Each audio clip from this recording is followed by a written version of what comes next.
You will hear the introduction to a lecture on consumer habits. First, you have some time to look at questions 1 to 4.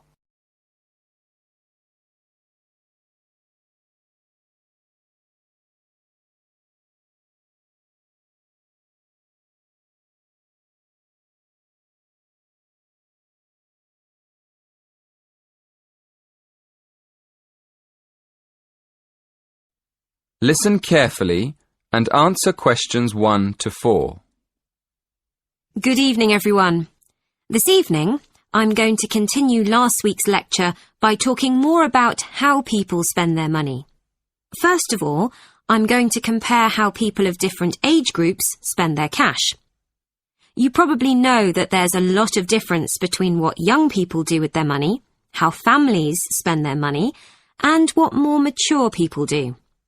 Secondly, I want us to think about what we imagine men and women spend their money on. And then, I'm going to look at male and female spending patterns and see whether we were right. Okay, to start with, let's divide the population into 3 sections. Let's say young people up to the age of 30 in the first group. Then, let's put families in the 30 to 55-year-old group. So that puts adults over 55 in the mature group. Does that make sense? Before you hear the rest of the conversation, you have some time to look at questions 5 to 10.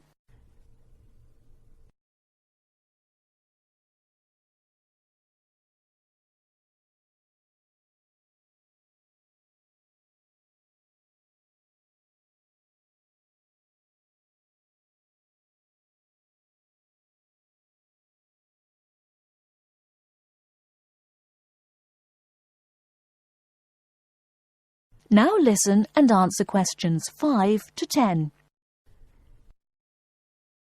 Right, well, I found that the first group, that's young people up to the age of 30, mostly spend their money on clothes, music and entertainment. That's not really very surprising, is it? Although I must admit, I thought they might spend a lot on cars and travelling around. So, the next group is what I've called families, people in the age group from 30 to 55. Naturally, as I expected, this group spends most of its money on food, toys and trips out. But I was surprised to find that people aged between 30 and 55 spend most of their money on furniture and kitchen equipment. I suppose it's logical if you think about it. People are usually improving their homes at that age, and household equipment is very expensive. But they also spend a lot of money on electronic equipment, like video games for the children. Now turning to the third group, that's people over 55. I thought they'd spend their money on gardening tools and electronic equipment, but I was wrong again. People in the over 55s group spend most money on new cars and days out. So, what did we think about how men and women spend their money? Okay, well, we thought that young women would spend a lot on clothes and shoes, and that young men would buy more electronic equipment and cars. Well, when we look at the figures, we can see that we were right about the men. Young men spend twice as much as women on cars and computers. But, and this is interesting, we were wrong about the women. I was surprised to find that young women spend much more on beauty treatments than they do on clothes and shoes. So we'll have to think about that again. And there's another interesting fact about young women. It looks as though young women are much more concerned about their diet than men.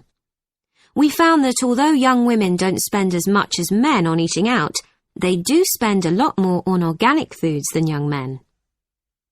That is the end of part 1. You now have half a minute to check your answers.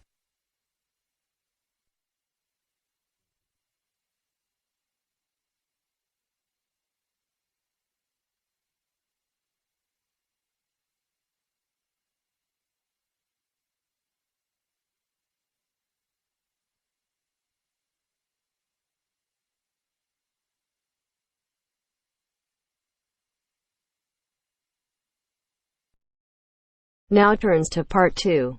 Part 2.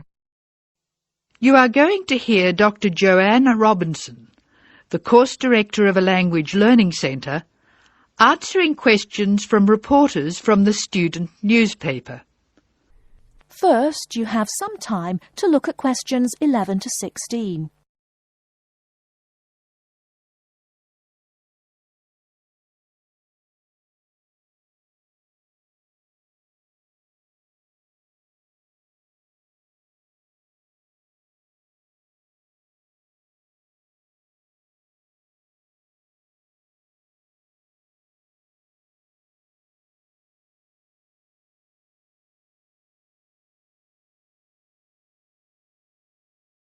Now, listen carefully and answer questions 11 to 16.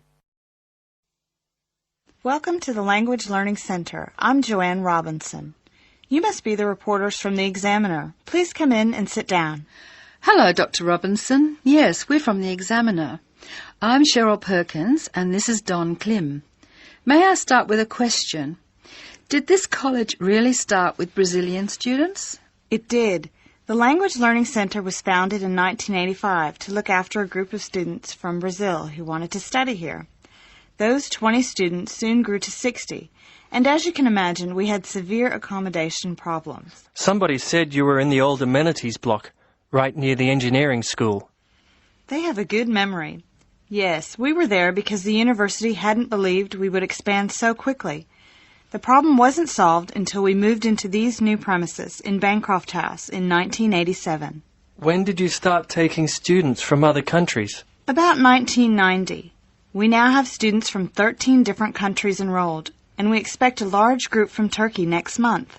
Yes, we've noticed a lot more advertisements for Turkish restaurants in our advertising section. Well, 40% of our students come from Turkey, by far the largest single national group, and I believe there's been an influx to the rest of the university. There are a lot of Turkish students studying hospitality. Do you offer anything special to the students? Yes, we do. There are several things which make us rather different from other language schools. English is certainly not restricted to English for academic purposes here. Sometimes we have extra classes for students who have particular courses in mind. And we have just said goodbye to a group of 30 Indonesian students who were preparing for a university course in agriculture. They came to us for English for farming, and they were with us for a long time. We miss them. How long do students usually stay at the Language Learning Centre? It varies, so I'll talk about the average. Most of our courses last for 5 weeks, but to make any real progress, a student needs to be here for at least 3 terms. That's 15 weeks.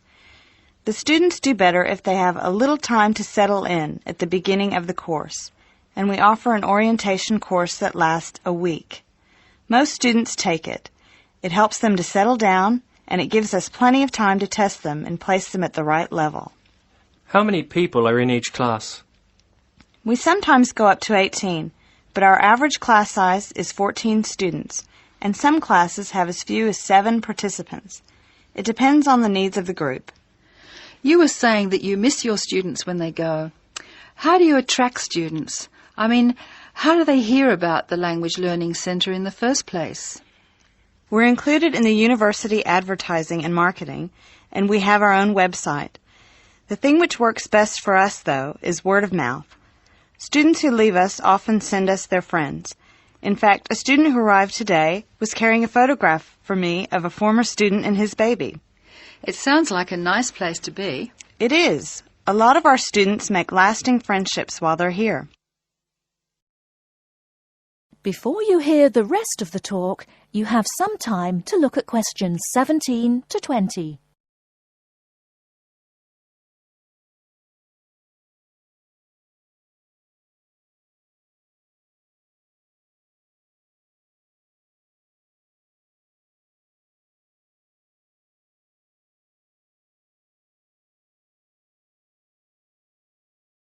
Now listen and answer questions 17 to 20.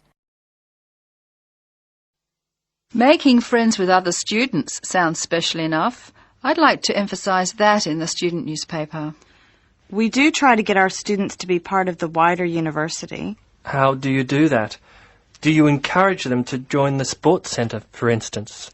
Indeed we do. The Sports Center is always looking for active participants, particularly in soccer. Oh, and something else. You might like to mention that we don't teach just English here. I mean, we're a language center, not an English language center. You may learn Spanish, Mandarin, and Russian here, and we can sometimes offer other languages. This means we can have some students who are native speakers of those languages as conversation partners for English-speaking students. Who can do these courses? At this stage, any native speaker of English. What about the people who are learning English? Can they do a non-English language course?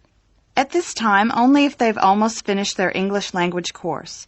You see, we try very hard to involve students who are native speakers of English as conversation leaders, and we encourage our students to join groups on the campus. For instance, if they enjoy music, there is an active jazz group available to everyone, and that's a lot of fun. On the other hand, elementary students can't go to the drama group. Their English just isn't ready for that sort of activity. But the university choir welcomes all the singers it can find. They often do large productions that need a lot of voices. I imagine the special conversation groups are open to all your students. I wish they were. I'm sorry to say they're a special service we provide for elementary students only. Is there anything else I can tell you? I'd be really pleased if you could write about the courses we offer in foreign languages.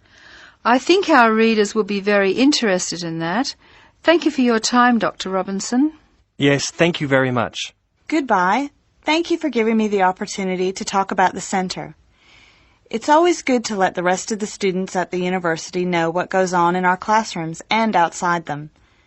After all, many of our students leave us and then study for degrees in various disciplines on this campus. That is the end of part 2. You now have half a minute to check your answers.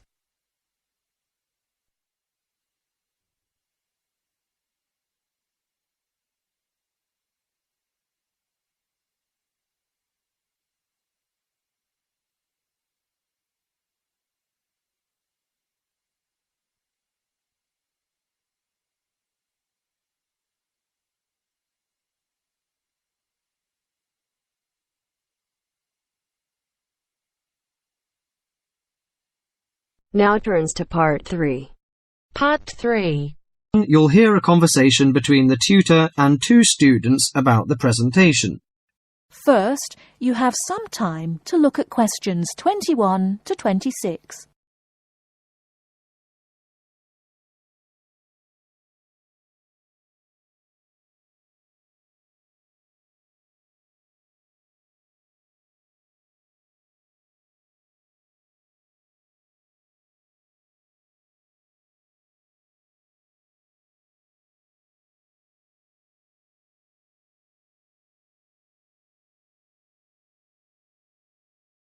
Now listen carefully and answer questions 21 to 26.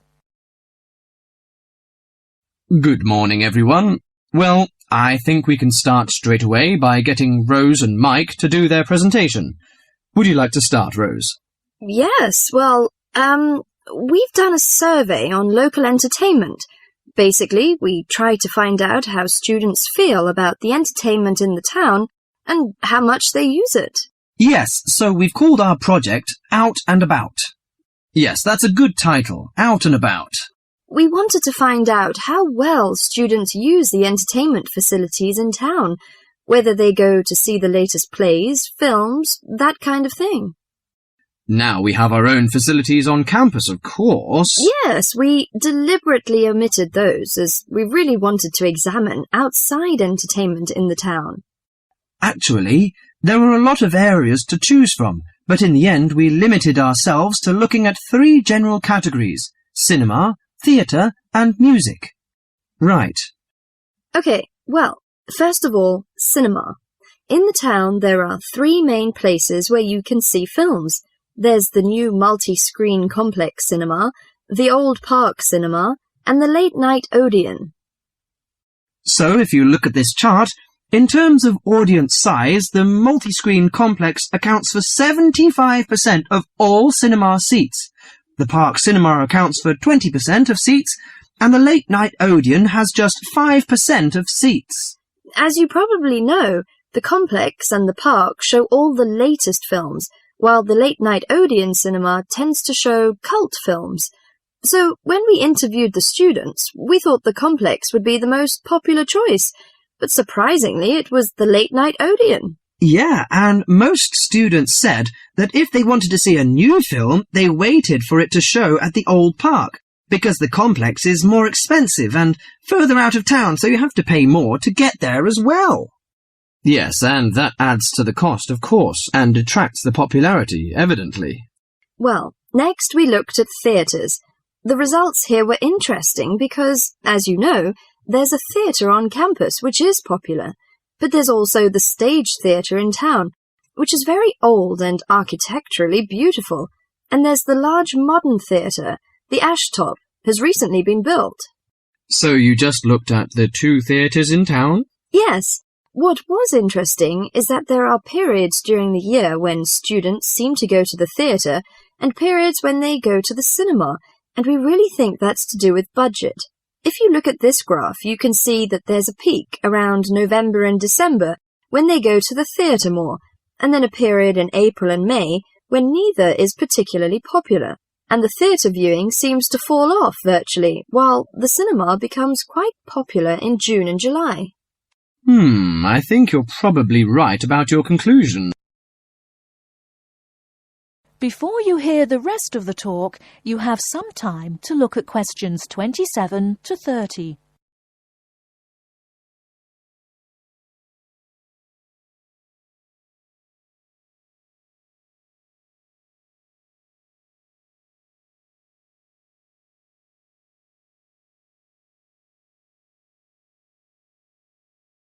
Now listen and answer questions 27 to 30. Well, lastly we looked at music, and this time we were really investigating the sort of small music clubs that offer things like folk or specialise in local bands. So not musicals as such. That's right. We looked at 3 small music venues and we examined the quality of the entertainment and venue and gave a ranking for these. A cross, meaning that the quality was poor, a tick, meaning it was okay, and 2 ticks for excellent. First of all, the Blues Club, which obviously specialises in blues music. This was a pretty small place and the seating was minimal, so we didn't give that a very good rating. No, we don't recommend that one really. Then the Sunrise, which plays a lot of South American music, was a big place, very lively, good performers. So 2 ticks for that one. The Pier Hotel is a folk venue, a good place for local and up-and-coming folk artists to play. Not the best of venues, as it's in a basement and a bit dark, but the quality of the entertainment was reasonable, and the lighting was very warm, so we felt it deserved an average rating. Finally, there's the Bald Rock Cafe, which features big rock bands and is pretty popular with students, and we enjoyed ourselves there as well, so total marks for that one. And then did you get any information from the students as to which of the clubs they preferred? That is the end of part 3. You now have half a minute to check your answers.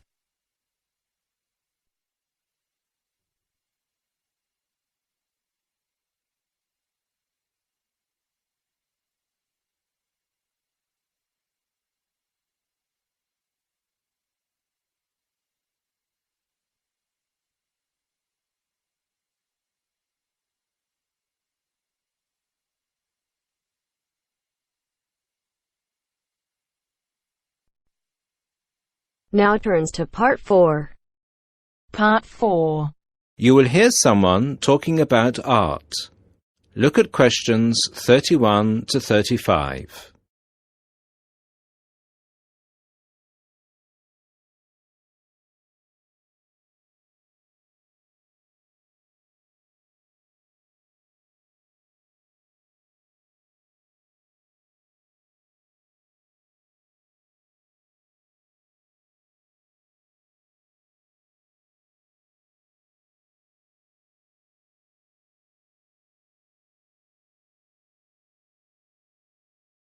Listen to the first part and answer questions 31 to 35. Good evening, everybody, and welcome to the first in this year's series of public lectures offered by the Art Gallery. As Chief Curator of the Gallery, I was given the honour of presenting the first lecture, and let me tell you, I had a difficult time deciding what to talk about tonight. Being the curator, I naturally know just about everything that's in this gallery, but I wanted to choose an artist who has a wide appeal. That seems only fair, yes? But I didn't want to talk about someone so well known that anything I said would be familiar. I wanted someone modern. My personal preference is for modern art.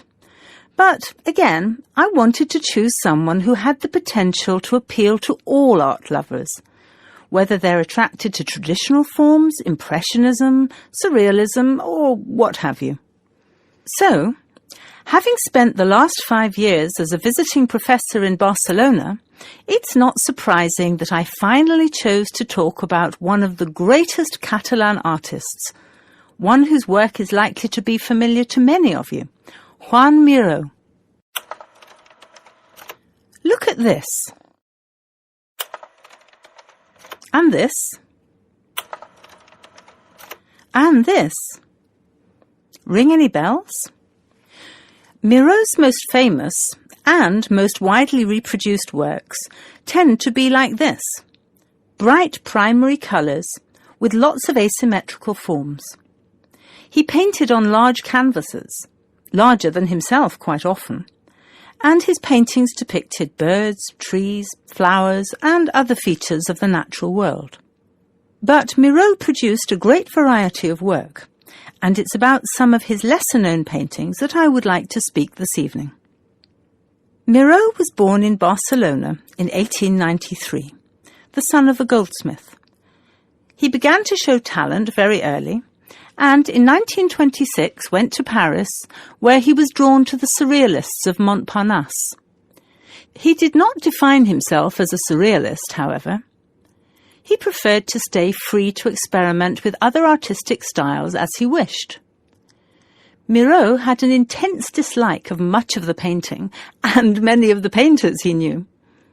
He wished to do something totally different, to express his contempt for bourgeois art.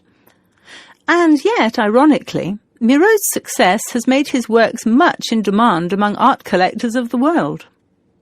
But we can't really talk about the artist without looking at his art. And that's what I'd like to do now. To take a look at just a few of Miró's works and think about what it is that makes them special. Special to me, and to a great number of people who flock every day to the Miró Foundation in Barcelona. Now look at questions 36 to 40.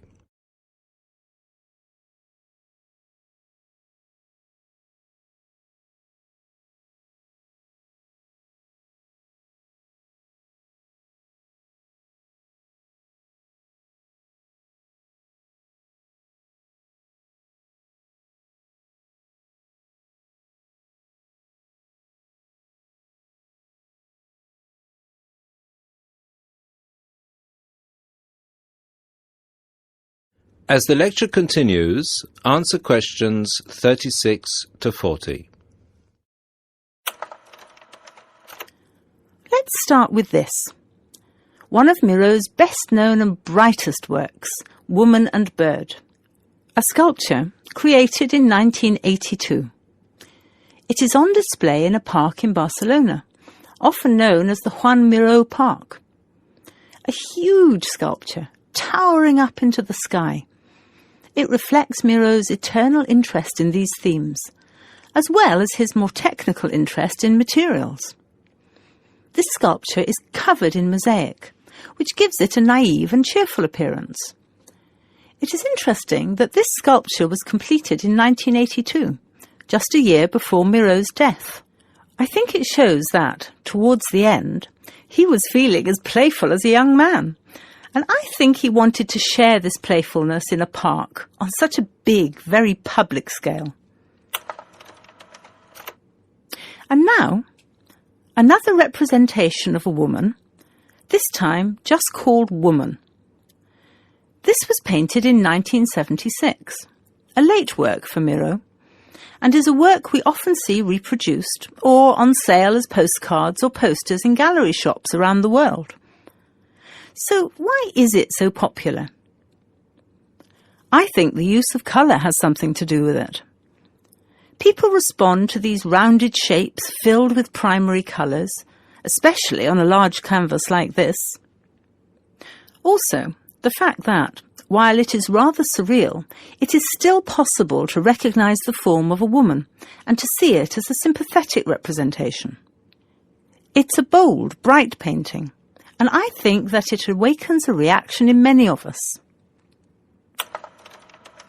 And finally, something quite different, though still a woman.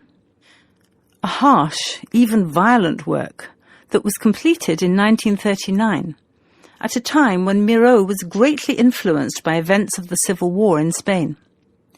It's titled Seated Woman 2, but it can be hard to find the woman here, as she's been transformed into a rather horrendous creature.